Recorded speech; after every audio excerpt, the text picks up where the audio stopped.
Rama Rama Hare Hare.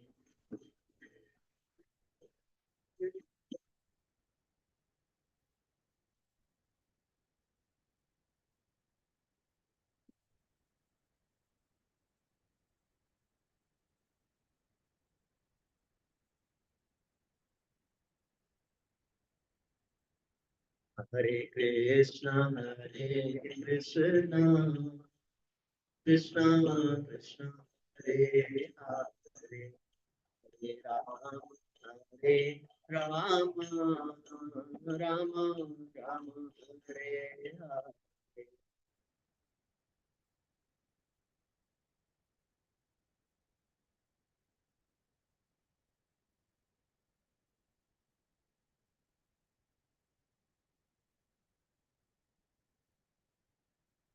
Rama, Hare Hare. Hare Krishna, Hare Krishna, Krishna Krishna, Hare Hare, Hare Rama, Hare Rama, Rama Rama, Hare Hare.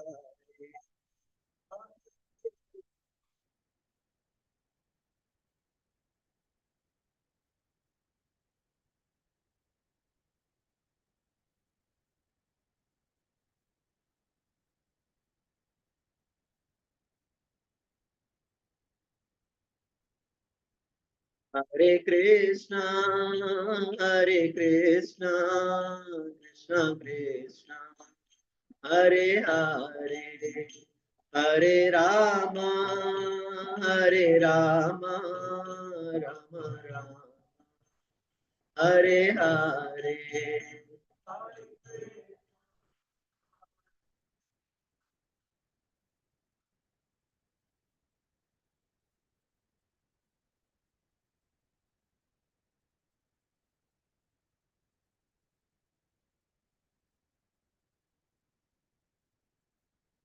जय राधा गोपी जन वल्लभ राधा गोपी जन वल्लभ राधे।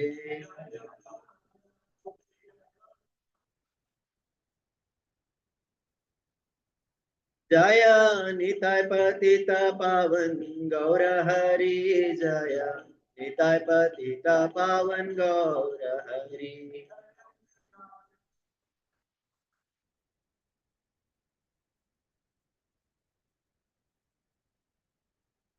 जय जय प्रभुपाद प्रभुपाद प्रभुपाद जय जय प्रभुपाद।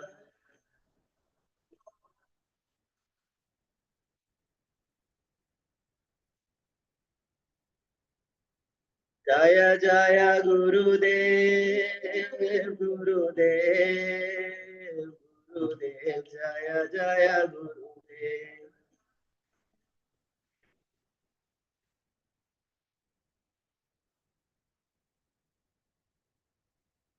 निताय गौर हरि बोल हरि बोल हरि बोल निताय गौर हरि बोल।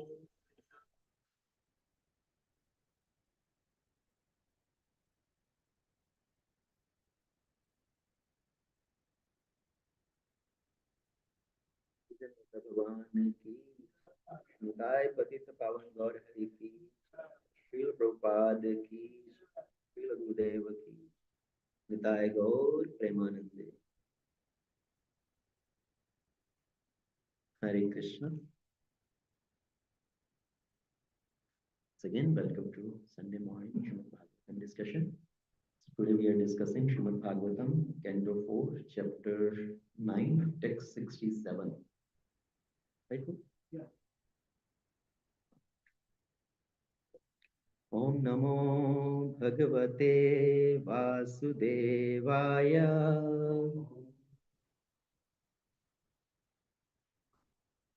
Om Namo Bhagavate Vasudevaya.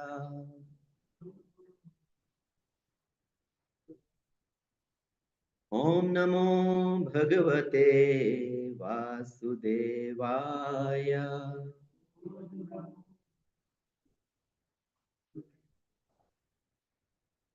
नारायणं नमस्कृत्य नरं चैव नरोत्तमं देवीं सरस्वतीं व्यासं ततो जयमुदीरये नष्टप्रायेषु अभद्रेषु नित्यं भागवत सेवया भगवते उत्तमश्लोके भक्तिर्भवति नैष्टिकी ॐ ज्ञानतिमिरान्धस्य ज्ञानाञ्जनशलाकया चक्षुरुन्मिलितं येन तस्मै श्रीगुरवे नमः मुखं करोति वाचालं पङ्गुं लङ्घायते गिरिं यत्कृपातमहं वन्दे श्रीगुरुदीनतारिणे परमानन्दमाधवं श्रीचैतन्येश्वरम् नमो विष्णुपादाय कृष्णप्रेष्ठाय भूतले श्रीमते भक्तिवेदान्त स्वामिनिति नामिने नमस्ते सरस्वती देवी गौरवाणी प्रचारिणे निर्विशेषा शून्यवादी पाश्चात्य देशतारिणे नमो महावदन्याय कृष्ण प्रेम प्रदायते कृष्णाय कृष्ण चैतन्य नाम्ने गौरहक्षये नमः पंचतत्वात्मकं कृष्णं भक्तरूपस्वरूपकं भक्तावतारं भक्ताख्यं नमामि भक्तशक्तिकम् हे कृष्णा करुणा सिंधु दीनबंधु जगत्पते गोपेश गोपिका कांता राधा कांत नमोस्तुते तप्त कांचन गौरांगी राधे वृंदावनेश्वरी वृषभानुसुते देवी प्रणमामि हरिप्रिये वाञ्छः कल्पतरुभ्यश्च कृपा सिन्धुभ्यैव च पतितानां पावनेभ्यो वैष्णवेभ्यो नमो नमः जय श्री कृष्ण चैतन्य प्रभु नित्यानंद श्री अद्वैत गदाधर शिवासादि गौर भक्त वृंदा हरे कृष्णा कृष्ण कृष्णा हरे हरे हरे राम राम राम हरे हरे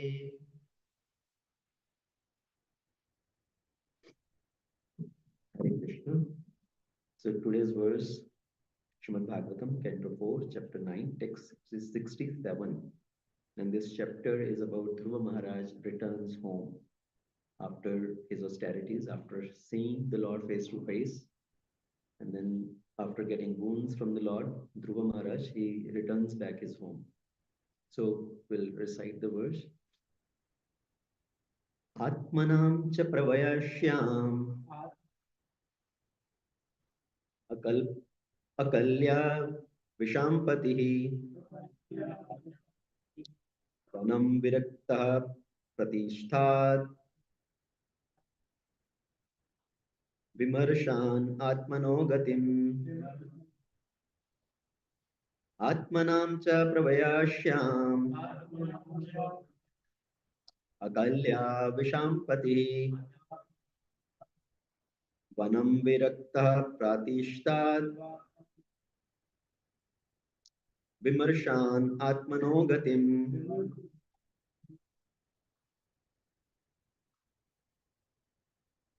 आत्मनां च प्रवयास्याम् अकल्या विशाम्पतिः वनं विरक्तः प्रतिष्ठात् विमर्शान् आत्मनो गतिम् आत्मनां च प्रवयाश्याम् आकल्या विशाम्पतिः वनं विरक्ता प्रातिष्ठात् विमर्शन् आत्मनो गतिम् आत्मनां च प्रवयाश्याम् आकल्या विशाम्पतिः वनं विरक्ता प्रतिष्ठात् विमर्शान् आत्मनो गतिम् Atmanam himself cha also Pravayashyam, advanced in age. Akalya, considering. Vishampati, King Uttanapad. Vanam, to the forest. Virakta, detached. Pratishta, departed. Vimarshan, deliberating on. Atmanah, of the self. Gatim, salvation. Translation by Srila Prabhupada. After considering his advanced age and deliberating on the welfare of his spiritual self, King Uttanapad detached himself from the worldly affairs and entered the forest. Purport by Srila Prabhupada. Srila Prabhupada ki jai. This is the sign of a Raja Rishi. King Uttanapad was very opulent and was emperor of the world. And these attachments were certainly very great. Modern politicians are not as great as king like Maharaj Uttanapad. But because they get some political power for some days, they become so much attached to their position that they never retire unless they are removed from their post by cruel death or killed by some opposing political party. It is within our experience that the politicians in India do not quit their positions until death. This was not the practice in olden days, as it is evident from the behavior of King Uttanapad. Immediately after installing his worthy son Dhruva Maharaj on the throne, he left his home and palace. There are hundreds and thousands of instances like this in which kings, in their mature age, would give up their kingdom and go to the forest to practice austerity. Practice of austerity is the main business of human life, as Maharaj Dhruva practiced austerity in his early age. His father, Maharaj Uttanapad, in his old age, also practiced austerity in the forest. In modern days, however,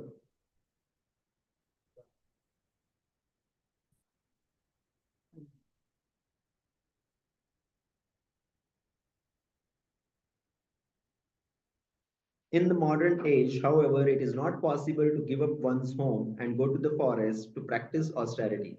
But if people of all ages would take shelter of Krishna consciousness movement and practice the simple austerity of no illicit sex, no intoxication, no gambling, and no meat eating, and chant the Hare Krishna mantra regularly, 16 rounds, by this practical method, it would be very easy task to get salvation from this material world.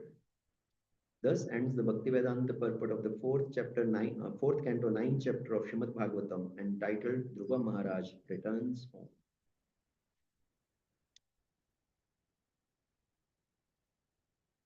Okay, Hare Krishna. Just reading the translation one more time. After considering his advanced age and deliberating on the welfare of his spiritual self, King Uttanapad detached himself from worldly affairs and entered the forest. So, this is a very, very important instructive verse. What should be the purpose of human life? And here we see from the example of Maharaj Uttanapad that how he was ready to give up everything, all the opulences of his palace, and go to forest to perform austerities. So as we know, in Varnashrama, there are 4 Varnas and 4 Ashramas. What are these 4 Varnas? Varna.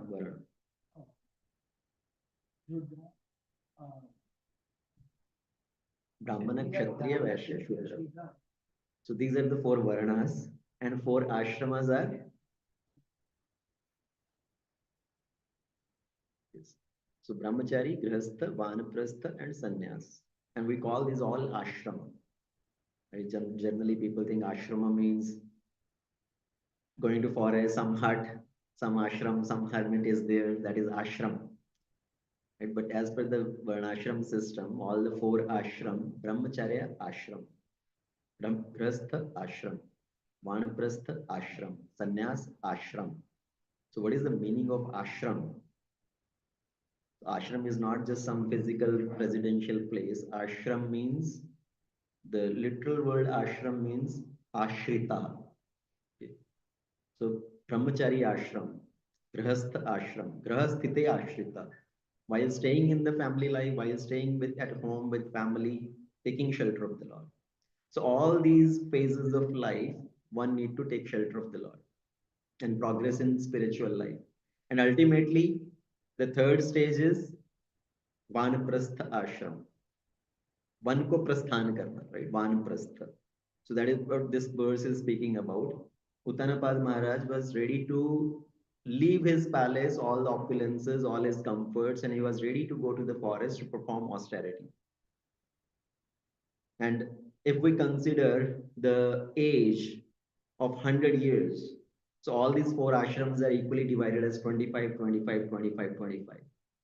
So by the time one turns into 51, one is supposed to give up all the family responsibilities, worldly attachments, worldly responsibilities, and take more shelter of the Supreme Lord. And in the earlier time, the culture was to give the family, give the home, and go to the forest. And Prabhupada actually writes in his purpose that one can still have the association of one's wife, but just for the purpose of assisting him in spiritual activities.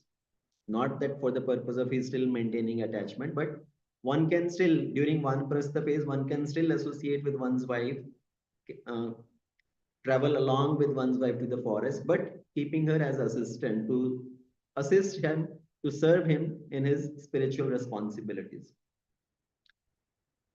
So interestingly, if we look at our counting also, in Hindi, when you turn 50, right, 51, what is it called? Ikyavan, Bavan, one, one. Right? It is indicating now Ikyavan, time to go to one. Bavan, time to go to one. Sattavan, Attavan, right? So keep reminding again and again. It is your time to go to one. So one need to consider seriously that I need to give up the attachment of family, attachment of the worldly affairs, and take more and more shelter of the Supreme Lord. But what is the purpose of doing this austerity? See, in this material world, also people do a lot of austerity actually. The material life is not easy, right? There also people do a lot of austerity. There is so much struggle from morning to evening. When we study, during the study phase also, there is a lot of austerity. Getting up in the morning, studies, long hours, till late nights to enter into college and finish your education. So there's a lot of austerity there also. And when people get into work, into their profession, that time also there's a lot of austerity. Where people have to travel sometime long distance to get to their work, go to their office, and then beat the traffic. It's so much of traffic, get stuck in the traffic. It's austerity. So people are doing so much austerity in material life also, and people may think, yeah, I'm doing austerity. I am already very austere person. I am also doing a lot of austerity. And people actually they have dogs, cats, taking care of the dogs, taking the dogs for a walk, carrying their stool also, picking their stool and carrying in the bag, and they walk, right, with very much taking great pride in carrying that stool bag also. People think it's a big honor serving the dog and carrying that. Even in the winter season, right, where people think, let me just stay inside comfortably in the central heating, but people with dog, they have to get out to take their dog on walk. So in this severe cold weather also, they have to go out to take the dogs on walk. That is also austerity. So people are doing so much of austerity, but what is the purpose, the real purpose of austerity? Human life is meant for austerity. So our scriptures say actually the human life, the purpose of human life is to perform austerity, and there are certain other activities which one should never. And Bhagavad Gita, we talk about three activities that one should never give up. What are these three activities? Anybody knows? Bhagavad Gita chapter 18. Anybody knows that particular verse where Krishna is saying one should never give up these three activities.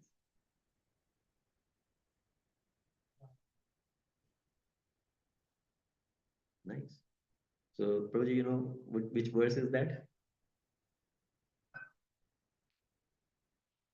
Okay. So, Bhagavad Gita, chapter 18, text 5. It's a very important text where Lord Krishna is telling these three activities one should never give up at any phase of life. Okay. So, yajna dana tapah karma na tyajyam karma vevit. Karyam evit.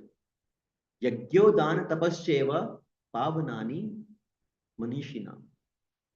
So Pavanani Manishinam. These three activities that purify the living entity, the human being. Yajna, Dana, Tapaha. So the activities, the acts of Yajna, charity, and austerity. These should never be given up. So never be given up means if somebody has done that during brahmacharya ashram or grihastha ashram, one should not think I can now give up during vanprastha or sannyas. I have already done enough, so I can give up now. Or one should not think, oh, I will do these activities when I turn into vanprasthi or sannyasi. Right now I am brahmachari or grihastha. Why to do these activities? Right now my duty is towards family. Let me earn money and take care of business and all that. So these activities at any phase of life, one should never give up. Yajna dana tapaha. So tapaha, austerity, and then dana, charity. These are very important. All phases of life. And one can perform these activities as per one's caliber, as per one's uh, resources. One should perform these activities. Once there was a sadhu, one guru, and he has some disciples. One of his disciple was very strong built, okay, but he was very poor. He had practically no money, but he was physically very strong. He comes to his guru and tells, I wish I had a lot of money. Then I will give you a lot of charity and you will have no problem in maintaining your ashram, okay? Maintaining your temple. So if I had a lot of money, I will give you a lot of charity. So I wish I had some money. And then another person comes. He's very rich person, but physically he's very weak. So the earlier person, he was physically very strong, but he has no money. पचा सकता है पर खा नहीं सकता. So he has a lot of, his physical health is good, but he has no money. The other person, he is rich, but he has no physical health. कमा सकता है पर पचा नहीं सकता. And he comes to his guru, he tells, I wish I had some physical strength, then I will massage you nicely. But what can I do? I have no physical strength. And guru is laughing. Guru thinks जिसके पास जो है वही देना नहीं चाहता, जो नहीं है उसकी बात करता है. But whatever you do not have, you talk about that. Whatever you have, you don't talk about giving that. The person who is physically fit, he could serve physically. And the other person who has a lot of money, he can serve by giving charity. But problem is, we think about what we do not have. If I had that, then I will give that. So one should try to give whatever is our capacity, in whatever way we can serve, in whatever way we can provide any help. So that act of charity should never be given up. And then act of austerity should never be given up. So as I said, in the material world, people have lot of struggle also. They have to do also a lot of austerity. But that austerity is kind of forced austerity. They're forced to do that sort of austerity. But the real austerity means when we do austerity voluntarily. See, if somebody doesn't have any resource, somebody does not have any wealth, one does not have enough food, he has to by force stay hungry. So that is kind of forced austerity. But when you have everything and voluntarily you give up those, that is called voluntarily taking austerity. Forced austerity, yes, one is forced to do that. There is no option. Like in many times, there is so much of the prices raised, महंगाई. Sometimes people think, अरे महंगाई इतना बढ़ गया है, we cannot even buy the regular items. In India, sometimes the expenses are so high, the prices are so high, people think it's difficult to buy onion garlic. And we are forced to do this austerity of not eating onion garlic. That is forced austerity. But when you have everything available and you give up those things, that is the real austerity, as a voluntarily taking austerity. And what should be the purpose of that volunteer austerity also? Not that we are doing volunteer austerity for some material gain. There are some politicians, they may also take some volunteer austerity. But what is the purpose behind that? To get vote, right? People will sometimes fast, and their purpose of fasting is till our demands are fulfilled, we are going to sit and fast. Anshan Vrata. A fast till death. Why? What is the purpose? To force others to fulfill our demands, fulfill our conditions. So these are, and sometimes people do forced austerity in terms of forcing themselves for some fasting also. What is the purpose? To lose weight. I want to lose weight, that's why I'm doing this austerity. So all these purpose they are there. People are doing austerity, either forced austerity or volunteer austerity. But what is the purpose? That is for material enjoyment ultimately. But the purpose of austerity should be to please the Supreme Lord. In Canto 5, Srimad Bhagavatam, there is another very beautiful verse. Rishabh Dev teaches his sons. Here, Rishabh Dev's instruction to his sons, he is talking about what is the purpose of human life and what kind of austerity one should perform. So here Rishabdev says, Rishbha Uvacha Nayam Deho Deha Bhajam Nriloke Kashtan Kaman Arhate Bidbujam Ye Tapo Divyam Putrika Yena Satvam Shuddhyed Yasmat Brahma Sokhyam Tava Anantam. Brahma Sokhyam Tava Anantam. So Tapo Divyam Putrika Yena Satvam. What type of austerity one should perform? Divya, transcendental. And what will that austerity lead to? That austerity will lead to the purification of our heart. And by purification of that heart, then we can attain the ultimate transcendental happiness, which is everlasting. So people may do a lot of austerity in this material world for some temporary gain, for some temporary happiness within this material world. But ultimately, no matter what type of austerity you perform for your sense enjoyment, that will lead to misery only. The ultimate happiness, what one can drive is by performing transcendental, divya austerity. That is the purpose of doing austerity. Tapo divyam. And Rishabdev is telling, Nayam deho deha bhajan riloke. The purpose of this human life is not for sense gratification. The purpose of human life is to perform austerity. The sense enjoyment is even available to dogs and hogs also. They are also doing their sense enjoyment. They are also eating. They are also mating. They are also sleeping. So the purpose of human life is not to perform sense enjoyment, but to perform austerity. And the purpose of that austerity is to please the Supreme Lord, and that austerity will lead to purification.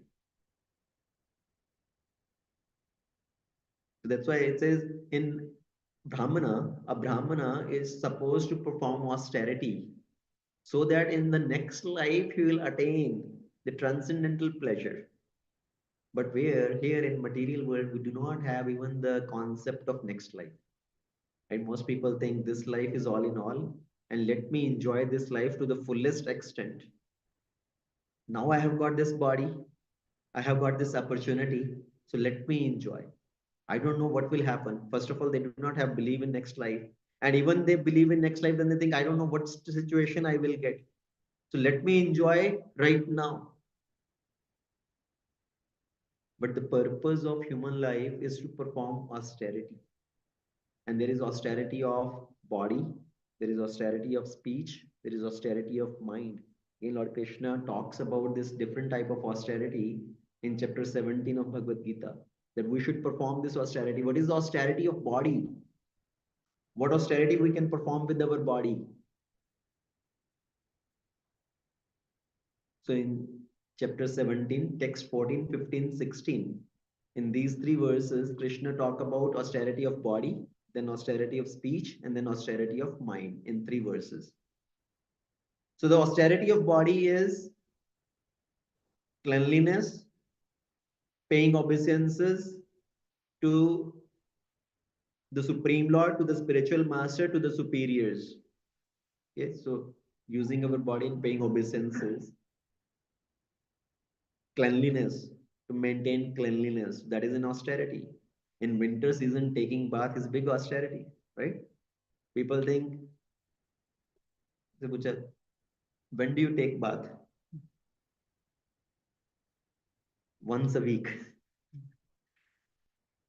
Because it's too cold. It's difficult to take bath. So once a week I take bath, all other day, fish, right? Just spray deodorants. So taking bath in the winter season, that's an austerity. In general, taking bath is an austerity.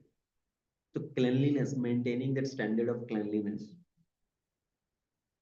and paying obeisances to the Supreme Lord, to the spiritual master, to our superiors like the father, mother, teacher, to the Vaishnavas.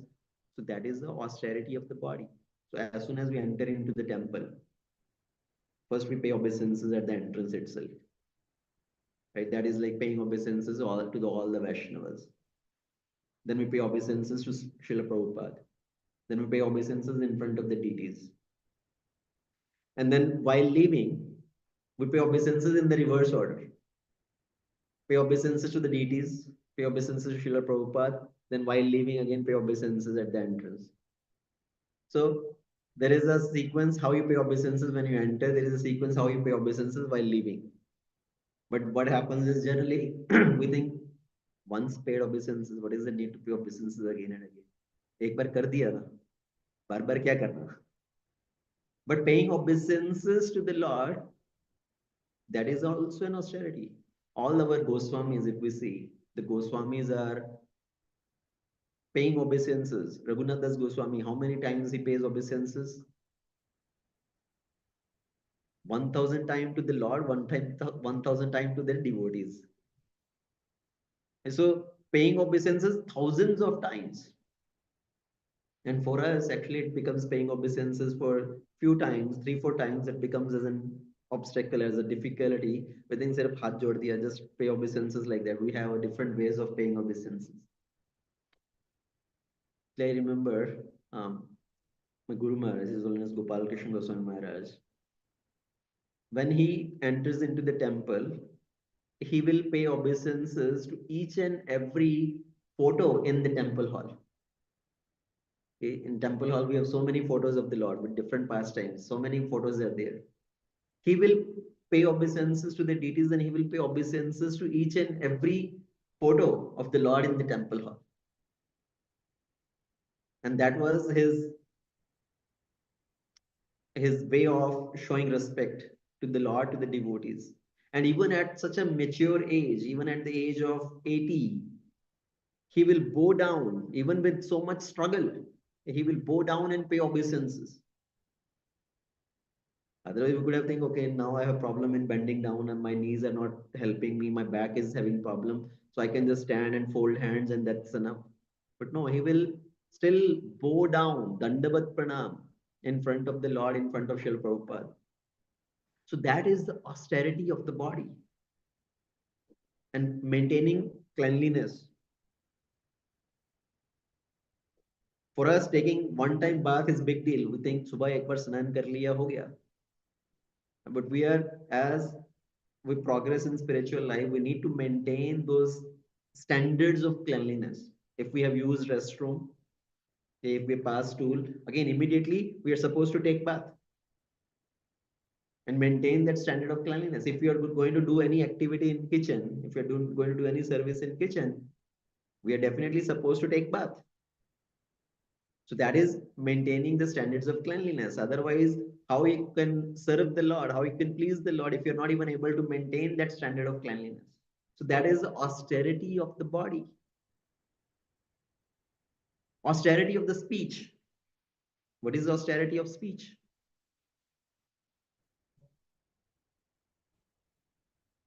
So a few days back, there was a class by Chaitanya Chand Prabhu, right? He spoke about the austerity of speech.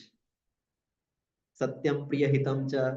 So speaking truthfulness, speaking truth, speaking in a polite way, not agitating anybody, and then speaking which is beneficial, hitam, speaking which is beneficial, not speaking gossip, not speaking anything nonsense. And then also the austerity of speech is to recite the Vedic mantras, to recite the prayers given in the scriptures. That is also austerity of the speech. So when we recite the Shrimad Bhagavatam verses, even though we may have difficulty in reciting, but as we try to recite these verses of Shrimad Bhagavatam, Bhagavad Gita, that is austerity of speech. And then memorizing those verses, offering prayers to the Lord, that is austerity of speech. Then austerity of the mind. Austerity of mind is, there are so many things we can say. One of the things in austerity of mind is being content, being satisfied.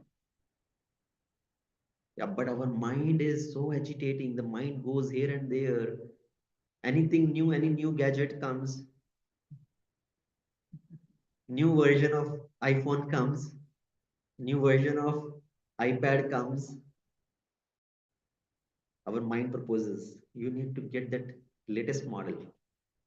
The new car comes, our mind thinks, mera car to bada purana hai. All these new features are coming. I should get the new model. So our mind is always bombarding on these things. I need to get this latest thing, latest gadget, latest model. But being satisfied in what we have rather than just going out for every new thing. People in this world, every weekend, whenever, as soon as the Friday comes, what they are looking for is any new restaurant open. We should go to that new restaurant and try the food at the new restaurant. People are always looking for sense gratification. What is the new movie? What is the new restaurant to go and eat food? Where we can go to visit, where we can go for some vacation. So they are searching for all these things for enjoyment, but the austerity of mind is being satisfied, being content. So a human purpose of life is to perform austerity. And it's not that one thing that I will do austerities as soon as I become retired.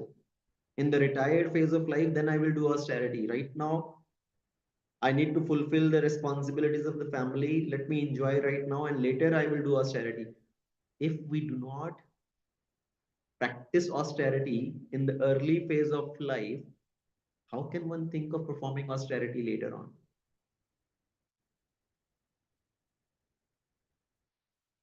See, in the material world also, we think there is a particular time up to which you can work. After that, the company will also throw you out. Now you are not no good for work. Right? There is a word, the word called retired. Abhi aapko retire kar diya. Now you are retired. And people generally have that conception, when I get retired, then I will engage in spiritual activities. When I grow old, then I will engage in spiritual activities. Then I will do some austerity. Hey, Baba, what austerity we can do in the old age if you do not learn to do austerity early on? When people become retired also, because there is so much attachment, we have not learned to give up our attachment. So we still carry those attachment in the later phase of life also, in the retirement age also. And then people are looking for doing some work here and there. And they think, I have to keep myself busy. Right? Otherwise, the mind is going to bother me so much, mind is going to trouble me so much. Better I keep myself busy with something or other. So earlier also they were tired of all these activities. In retirement also they are tired, retired, tired again. So earlier also tired, again retired. Because All their consciousness is absorbed in material activities, activities of sense enjoyment only. So we need to train ourselves to perform these acts of yajna dana tapaha from the beginning of our life. So later on, we can increase the intensity of those activities. Right? So the purpose is basically increasing the intensity of our surrender. As I said, brahmacharya, grahastha, vanaprastha, sannyasa. In each phase of life, the purpose is to increase our surrender. Brahmacharya ashram also is surrender to the Lord. In grahastha, surrender to the Lord. In vanaprastha, surrender to the Lord. So what is changing? Our intensity. So one need to increase the intensity of one's surrender. One need to increase the intensity of one's austerity. So that is the purpose. Otherwise, what will happen? We may think in devotee community, what happens? We think in the retirement phase, after I become retired, I want to go settle in Vrindavan. I want to go live in Vrindavan. So many people have, many devotees have this, they want to buy a home, right? Buy apartment in Vrindavan. So that once we become retired, we will go live in Vrindavan. But what will that help us? How will that help us? Everybody thinks I will go live in Vrindavan. Vrindavan is becoming so crowded. Vrindavan has become like Delhi now. So many apartment complexes are coming. But first of all, is it easy to buy property in Vrindavan? Do we have the ability to buy even an inch of land in Vrindavan? From material calculation only, we are thinking I will buy land in Vrindavan, I will build apartment in Vrindavan. But actually, that is also Maya. Right? Thinking that I am buying land in Vrindavan. What can we buy in Vrindavan? Actually, Vrindavan, everything is made of pearls and jewels. We cannot buy even 1 inch of land there. We don't have ability to pay that much also. There is a pastime of Akbar. Akbar's in Akbar's court there was a musician. What was the name of that musician? Tansen. Right, so Akbar's court there was a royal musician Tansen. He was a very great musician. When he plays music, it says Deepak Jaluthe. The lamps will lit up. So he was a very wonderful musician, but Tansen's guru was Haridas, not our Haridas Thakur, the Namacharya Haridas Thakur. It's a different Haridas. So Tansen's guru was this great sage Haridas. Actually, in Vrindavan there is a famous deity Radha Banke Bihari, not Radha Banke Bihari. There's just a Banke Bihari. So that Banke Bihari deity is also self-manifested deity. That deity manifests because of the austerities, because of the prayers of Haridas in the area of Nidhivan. So this Haridas is a very great saintly person. And Tansen, when Akbar praises Tansen, you are such a great musician. Tansen says, I am nobody actually. My guru, he is a great musician. And when he sings, I am nothing in front of him. And Akbar says, I want to hear your guru. I want to hear the singing of your guru. Tansen says, my guru does not sing for anybody of this material world. He sings for the emperor, the topmost emperor, the supreme lord. But Akbar insisted, I want to hear his singing. And Tansen, he makes a plan. So if he says, if you go in front of him and request him to sing, he's not going to sing. So we have to make him sing on some other pretext. So Tansen, he tells Akbar to hide behind outside and he to hide outside. Tansen goes to his guru, pays obeisances, and Tansen starts singing. And intentionally he sings wrong. Okay, he makes a wrong surah and his guru corrects him. So Haridas, he corrects him. And then Haridas starts singing. And Akbar is standing outside, he's hearing. So that's how he hears the singing of Haridas. And eventually Akbar comes inside and pays Dandvat to Haridas and says, I want to serve you. I want to do some service for you. Please give me some service. And the answer is, if you really want to serve, do one service. In the Lalita Kund, there is one step that is broken. You just fix that step. Akbar says, that's all. I am the emperor. I have big khajana, right? I have so much treasure. I can do anything. You're asking me to fix one step. And Haridas says, just do that service first. And Haridas takes him to Lalita Kund, gives them the vision to see the steps of Lalita Kund. And what does Akbar see? Each step is made of emeralds and pearls and jewels.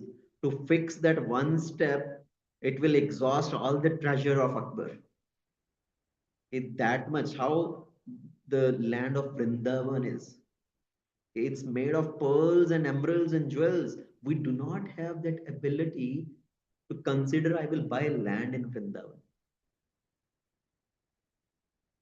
So one should first of all develop that mindset that it's Krishna who is giving me ability to come and reside in Vrindavan somehow. But if we do not first purify ourselves, what will we go and do in Vrindavan? Even somebody goes in Vrindavan, what will they do? If our consciousness is still attached to our own comfort, to our own enjoyment with the food, our conscience is absorbed in bedtime, I will get my food. So one may go to Vrindavan, first few days he will live, attend Mangala Arati, do go for parikarma, everything looks very nice. But then one start thinking, I need to arrange for food. What time I will get my food? Where will I get breakfast? When will I get lunch? When will I get dinner? So then one ties up with some Prabhuji. Prabhuji, ये मेरे apartment पे breakfast प्रसाद का डिब्बा पहुंच जाना चाहिए at this time. At this time, lunch prasadam dibba should come, be delivered. So one will start finding out all these methods, all those resources also. So then what will be the purpose of going and residing in Vrindavan? So first we need to cultivate that habit of doing service, cultivate that habit of performing austerity. Then when the time comes, then we, even if we give up our family life, if we retire from the worldly responsibilities, then one's consciousness can be absorbed on those activities. So yajna dana tapaha karma natyajan. One should never give up these activities because these activities purify one's existence. So we should engage our tongue in chanting the holy name. That is the yajna mentioned in Kali Yuga, Japa Yajna, chanting the holy name. Hare Krishna, Krishna Krishna, Hare Hare, Hare Rama, Rama Rama, Hare Hare. So always engaging on a regular basis, engaging our tongue in chanting the holy name, engaging in performing charity, the act of charity. One may think I do not have enough money to give charity, but we can engage in some physical activity, in physically serving. There are so many services needed in the temple.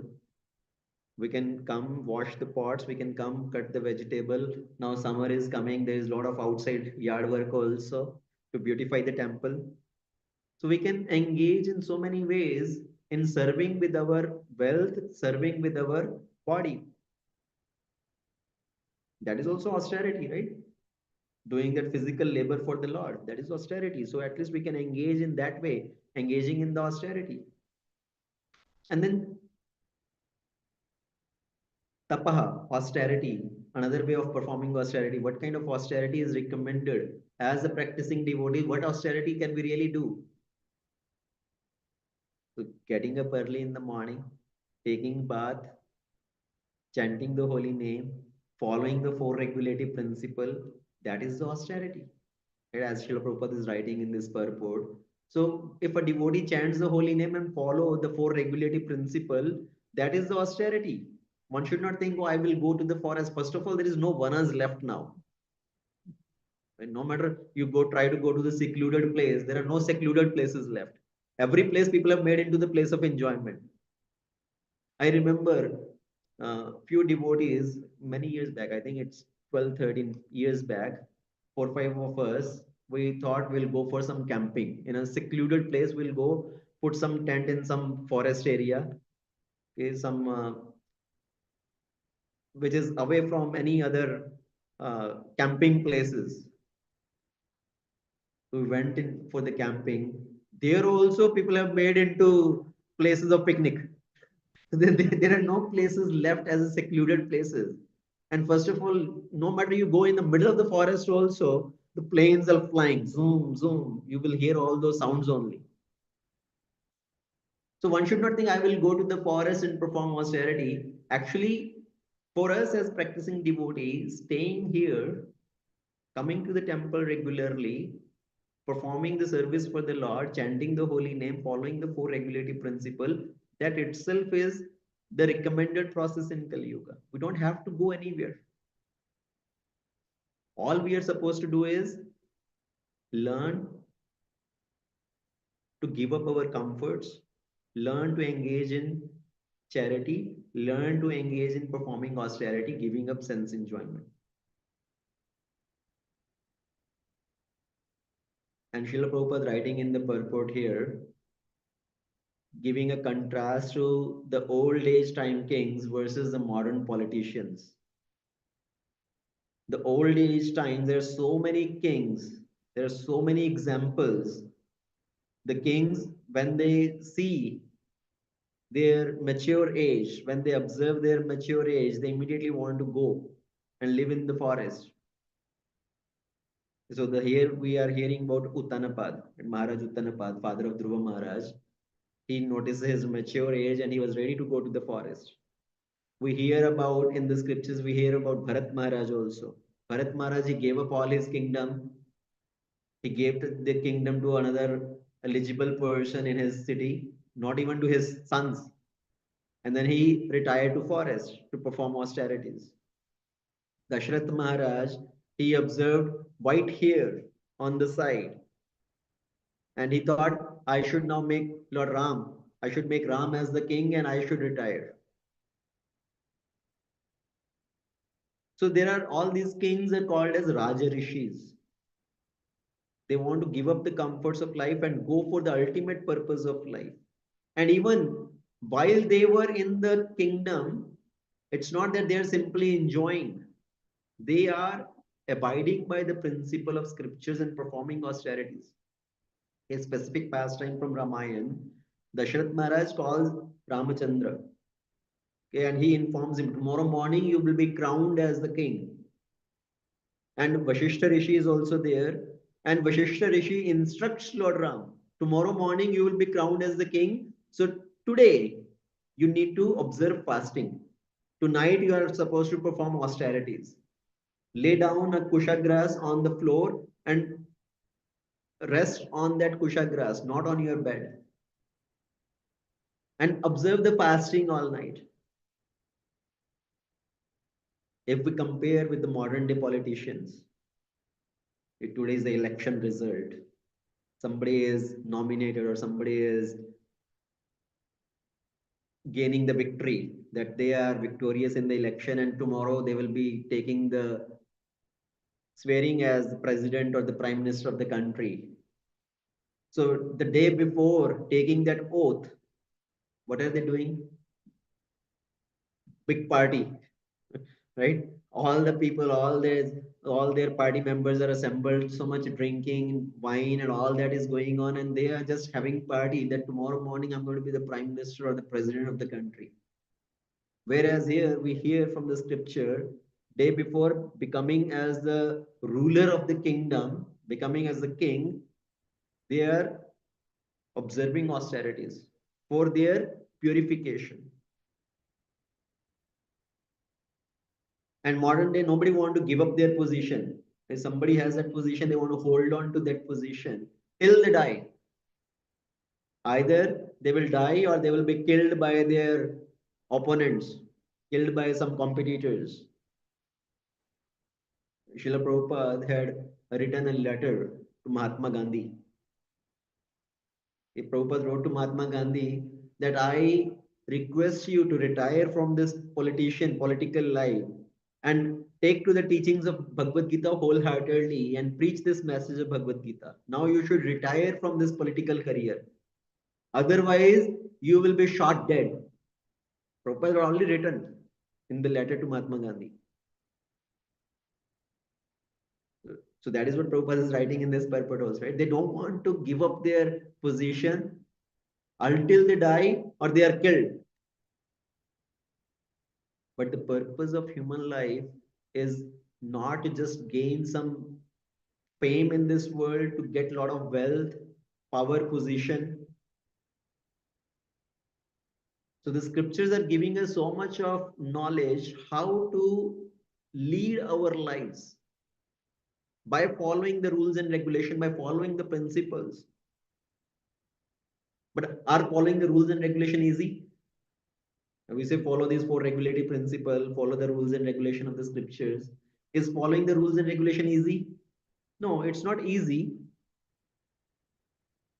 Yes, it is difficult, but it is important.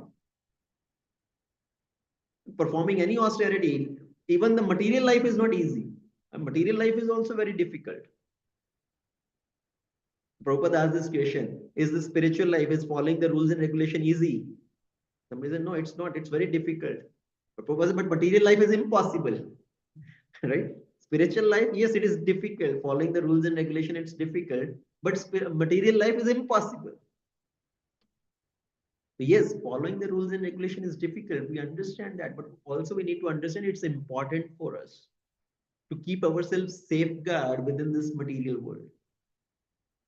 So all of you maybe drive the car, right?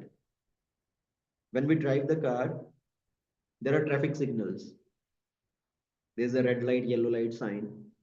So when the light turns yellow and ultimately turns red, you're supposed to stop the car.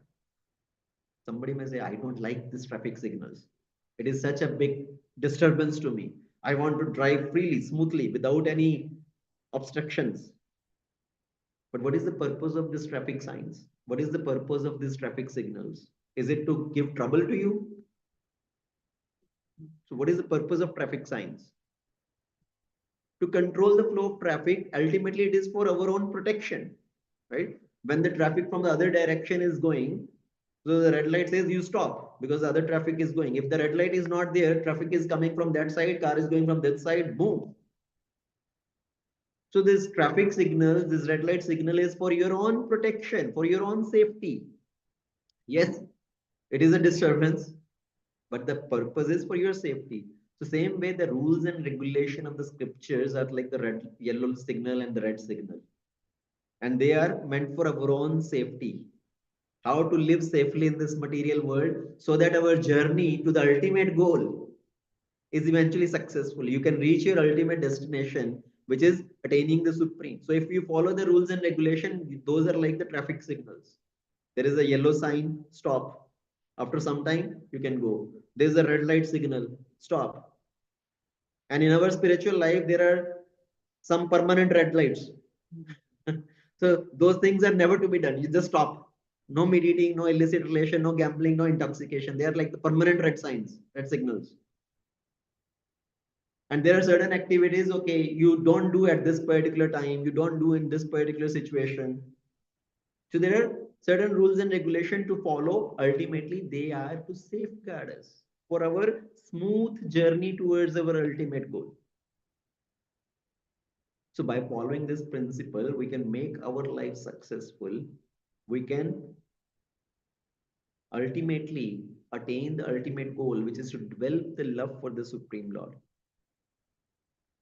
Again, as a practicing devotees, the practical things for us to do in this Kali Yuga, we may not go to the forest, right? Not everybody is eligible to do that. Not everybody is able to do that. But what are the bare minimum things we can do to continue with these acts of austerity, acts of charity, and developing that mood of service? So we need to increase as we mature, we need to increase our service, we need to increase our austerity, we need to develop this attitude of giving. Charity is attitude of giving. It's not that somebody thinks when I become millionaire, then I will give. When you have few thousand, if you do not develop the attitude of giving, you will not give in, even if you have $1,000,000. So it's about developing the attitude of giving. So in that way, here this particular verse, Srila Prabhupada is writing in the translation and in the purport that what is the bare minimum thing? Follow the four regulative principle, chant the holy name, the 16 rounds of Hare Krishna Mahamantra. Hare Krishna, Krishna Krishna, Hare Hare, Hare Rama, Rama Rama, Hare Hare. And in that way, we can make our life successful. Grantra Srimad Bhagavatam ki jai, Srila Prabhupada ki jai, Ananta Koti Vaishnava Vrinda ki jai. Hare Krishna. Hare Krishna. Thank you. So if anybody has any discussion points, anything to add, any questions, please feel free.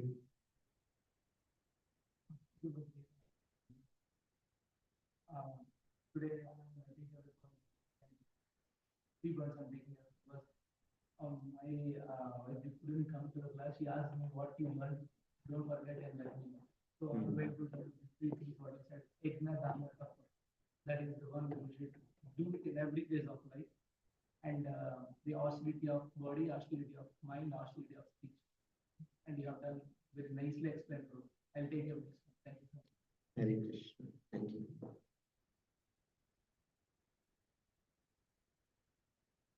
Okay, anything else? Anybody online has any question? Okay, if not, we'll end it here. Thank you so much. Srila Prabhupada ki jai. Nanda Koti Vaishnava Vrinda ki jai.